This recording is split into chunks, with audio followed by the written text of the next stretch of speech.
Good day, all students. Today we will discuss about the NPO and not for profit concern. ये topic इतना difficult लग रहा है सब लोग को, डोंट वरी। हमारे वीडियोस देखने के बाद आपको बहुत इजी लगेगा, लेकिन इसके लिए आप नीचे क्लिक कीजिए लिंक पे, जहाँ पे आपको टेस्ट मिलेगी। वो टेस्ट दीजिए, जिससे आपको मालूम हो जाएगा कि एक टॉपिक आपको इजी है या डिफ़िकल्ट है। तो ये टेस्ट देने के बाद आपको इमीडिएटली रिजल्ट भी आ जाएगा।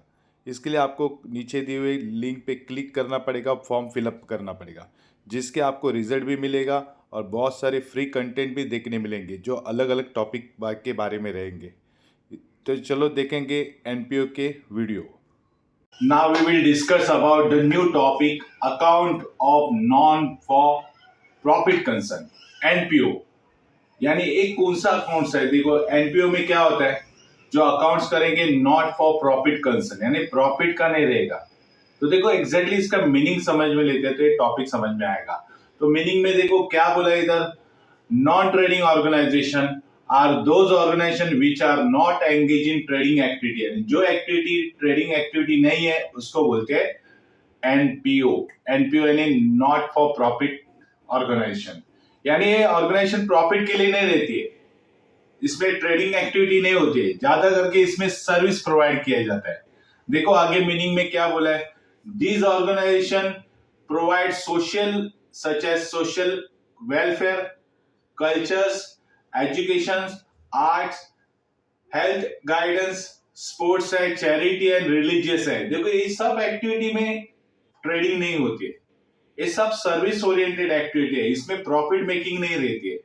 पहले एम क्या रहता है कि सर्विस प्रोवाइड करो।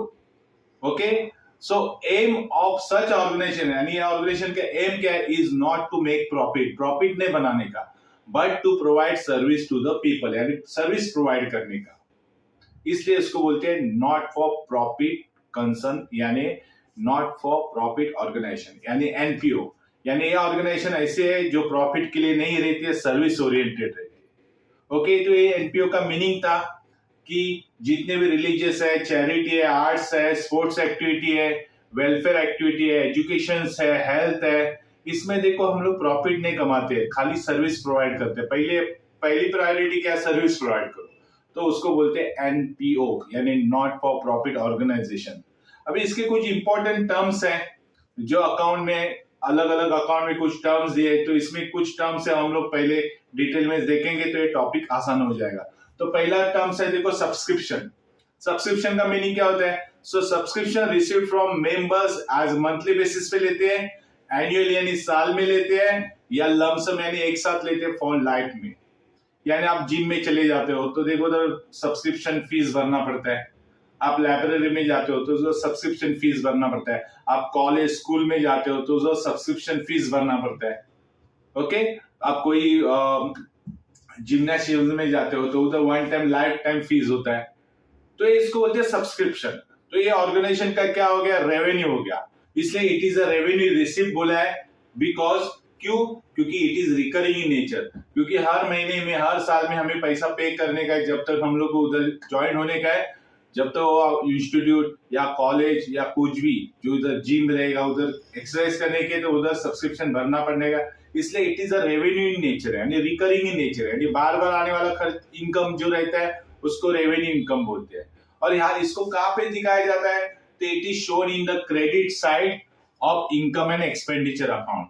जो हमें ये अकाउंट में देखो इनकम एंड एक्सपेंडिचर बनाना पड़ेगा, प्रॉफिट एंड लॉस अकाउंट नहीं बनाना पड़ेगा, क्योंकि ये कौन सा है, नॉट फॉर ट्रेडिंग है, not for profit making organisation है। तो इसमें हम लोग को इनकम एंड एक्सपेंडिचर ही दिखाना पड़ता है, प्रॉफिट एंड लॉस अकाउंट नहीं बनाएंगे। ओके, इसलिए इनकम एंड एक्सपेंडिचर के क्रेडिट साइड में जाएगा, क्योंकि इनकम है, सब्सक्रिप्शन मतलब इनकम। जैसे हम लोग कॉलेज में, स्कूल में फीस भरते हैं, जिम में जाते तो फीस भरते, क्लब में जाते तो फीस भरते, तो इसको एक वर्ड दिया है सब्सक्रिप्शन। नेक्स्ट टर्म्स है डोनेशंस। देखो ऐसे इंस्टीट्यूट को डोनेशन आते हैं, तो डोनेशन में टाइप्स है, देखेंगे डोनेशन का मीनिंग क्या है। तो donation amount is received by non trading organisation, receive करते हैं किसके पास से, from members as well as non members के पास से डोनेशन आता है। तो डोनेशन में भी कैसे रहता है, एक जनरल रहता है और एक कैसे रहता है, स्पेसिफिक रहता है।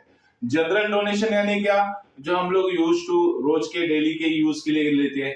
और स्पेसिफिक डोनेशन यानी उसमें एक स्पेसिफिक कंडीशन रहती है कि सपोज अभी कॉलेज है तो कॉलेज में लाइब्रेरी के लिए हम लोग ने डोनेशन दिया है, तो स्पेसिफिक डोनेशन हो गया, यानी वो डोनेशन से आपको लाइब्रेरी बनाने का है, तो स्पेसिफिक हो गया। देखो इसका और डिटेल में देखेंगे जनरल डोनेशन का एग्जैक्टली मीनिंग क्या रहता है। तो देखो general donation are recurring in nature है, यानी ये डोनेशन आते रहते हैं, कोई लोग साल में महीने में डोनेशन देते रहते हैं, तो वो रिकरिंग है। ऐसे रिकरिंग नेचर के डोनेशन को हम लोग को क्या बोलते हैं, it is a revenue receipt, यानी रोज का आने वाला पैसा है। Because it is a regular and without specific instruction, यानी इसमें कोई भी स्पेसिफिकेशन नहीं रहता है, इंस्ट्रक्शन नहीं रहता है, आप ये डोनेशन लो कुछ भी यूज करो, तो उसको बोलते हैं जनरल डोनेशन। और ये किधर दिखाया जाता है, it is shown on the credit side of the income and expenditure, क्योंकि क्रेडिट साइड की इनकम एंड एक्सपेंडिचर में दिखाना पड़ेगा, क्योंकि ये इनकम है। ओके, जैसे सब्सक्रिप्शन इनकम है वैसे डोनेशन इनकम है, लेकिन उसको स्पेसिफिक इंस्ट्रक्शन देंगे तो उसको बोलेंगे स्पेसिफिक डोनेशन। देखो सेकंड में बी में क्या बोला है, such donation are non recurring nature, ये बार बार नहीं आता है। किसी ने तो लाइब्रेरी के लिए डोनेशन दिया तो वो बार बार लाइब्रेरी का डोनेशन नहीं देंगे। ओके, तो स्पेसिफिक जो डोनेशन रहता है वो स्पेसिफिक के लिए क्या बोला जाता है, इस कैपिटल रिसिप्ट। और कैपिटल रिसिप्ट मतलब क्या हो गया, यानी वो एक ही टाइम आने वाला है, because such donation are given for specific purpose के लिए है, and it is shown in a liability side of the balance sheet, balance sheet के लायबिलिटी साइड भी चला जाएगा, क्योंकि उसमें स्पेसिफिक डोनेशन है। क्योंकि उन्होंने बोला है कि भाई आप स्पेसिफिक जो डोनेशन है स्पेसिफिक पर्पस के लिए यूज करो। फॉर एग्जांपल कॉलेज या स्कूल में लाइब्रेरी बनाने का है, इसके लिए डोनेशन है, तो वो फंड स्पेसिफिक हो गया, यानी उसके लिए यूज करेंगे। तो ये कॉलेज और स्कूल की क्या रिस्पॉन्सिबिलिटी है, लाइबिलिटी, कि आप ये पैसे का लाइब्रेरी बना दो, ये लाइबिलिटी है स्कूल और कॉलेज का, इसलिए बैलेंस शीट लाइबिलिटी साइड में चली जाएगी। इसलिए जनरल डोनेशन रेवेन्यू होता है और स्पेसिफिक डोनेशन लाइबिलिटी हो जाता है, वो कैपिटल रिसिप्ट में चला जाता है।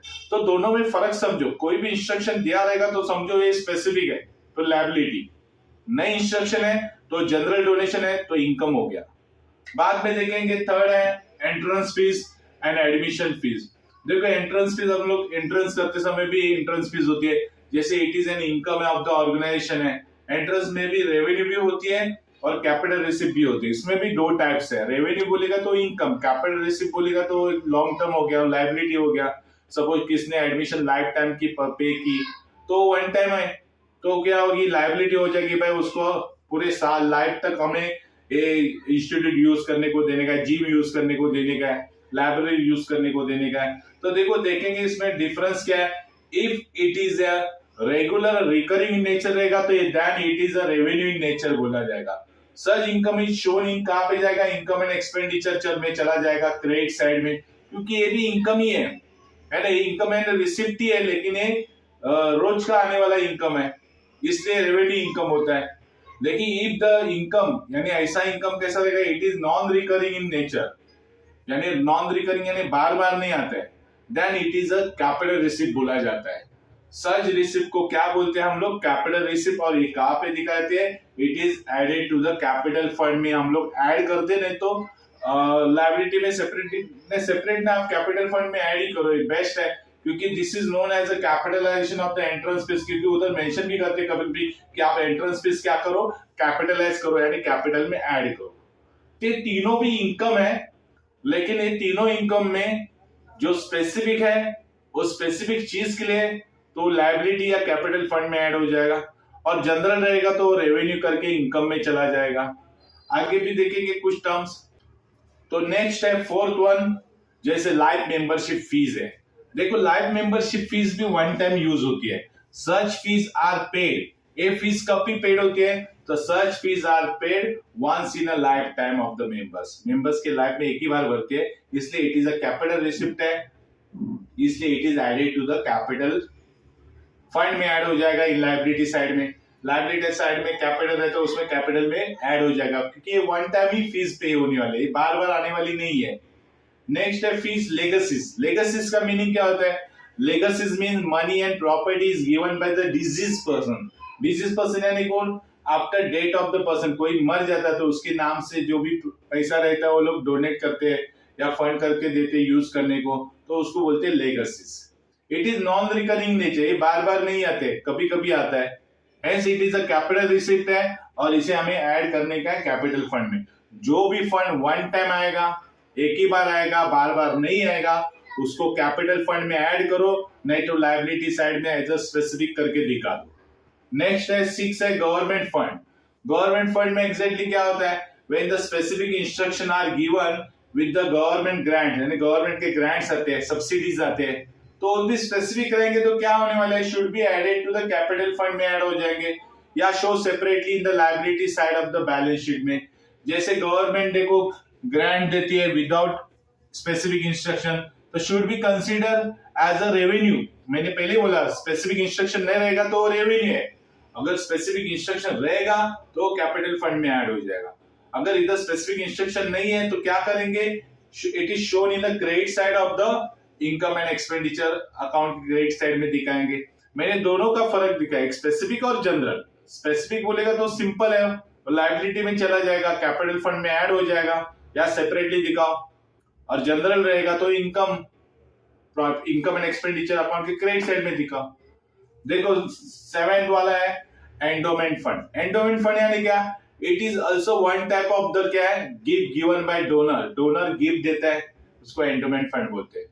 If it is use for specific purpose, अगर डोनेशन देने वाला डोनर अगर स्पेसिफिक इंस्ट्रक्शन देता है तो उसे बोला जाएगा it is a capital receipt. और आपको मालूम है कैपिटल रिसिप्ट कहां पे दिखाता है, shown on the liability side of the balance sheet. Specific instruction है तो उधर दिखा दो। Okay, if it is a recurring in nature है, यानी वो बार बार आने वाला है फंड थोड़ा थोड़ा करके, तो it is shown on credit side of the income and expenditure account. देखो हम लोग ने सब दो ही साइड में देखा, एक स्पेसिफिक और जनरल। ओके, इजी समझने जैसे, कुछ भी कंफ्यूजन नहीं है। फिर भी इसमें डाउट्स आते हैं तो हमारे वेबिनार लेक्चर जो होते हैं संडे में वो अटेंड करो, और कुछ भी डाउट्स रहेगा तो आप पूछ सकते हैं। नेक्स्ट है 8 sales of the newspaper and periodicals. देखो बहुत सारे मैगजीन्स रहते हैं जिम में, कॉलेज में, स्कूल्स में, तो मैगजीन स्कूल और रद्दी या स्क्रैप में बेचे जाते हैं तो उसका भी इनकम आता है। तो ये सिंपल छोटा छोटा इनकम है, it is called sundry income बोलते हैं उसको, which is recurring in nature, बार बार छोटा छोटा खर्च इनकम आता है। Hence it is a revenue receipt. Revenue receipt बोलेंगे तो हम लोग कहाँ पे दिखाएंगे, credit side of the income and expenditure account. ये रोज का इनकम है, हम कोई ना कोई स्क्रैप बेचते हैं, पेपर्स बेचते हैं, ओके, मैगजीन बेचते हैं। 9th वाला है सेल ऑफ द स्क्रैप, और भी कुछ स्क्रैप रहते हैं, ये भी छोटे छोटे इनकम है। It is also sundry income है, it is recurring in nature, बार बार आते रहते छोटे छोटे स्क्रैप। तो ये भी कहाँ पे दिखाएंगे, it is a revenue receipt and shown in a credit side of the income and expenditure accounts. Okay, ये सब इंपॉर्टेंट टर्म्स है, आप याद रखो, इससे अच्छे से समझो, जिससे आपको एनपीओ सॉल्व करने में आसान हो जाएंगे। अभी इसके आगे का जो वीडियोस है फॉर्मेट देखेंगे, एग्जैक्टली फॉर्मेट क्या है इनकम एंड एक्सपेंडिचर का। बैलेंस शीट का फॉर्मेट तो आपको मालूम है, इनकम एंड एक्सपेंडिचर का फॉर्मेट हमेशा नॉन प्रॉफिट ऑर्गेनाइजेशन के लिए ही बनाया जाता है। तो देखेंगे अगले वीडियो में। All the best.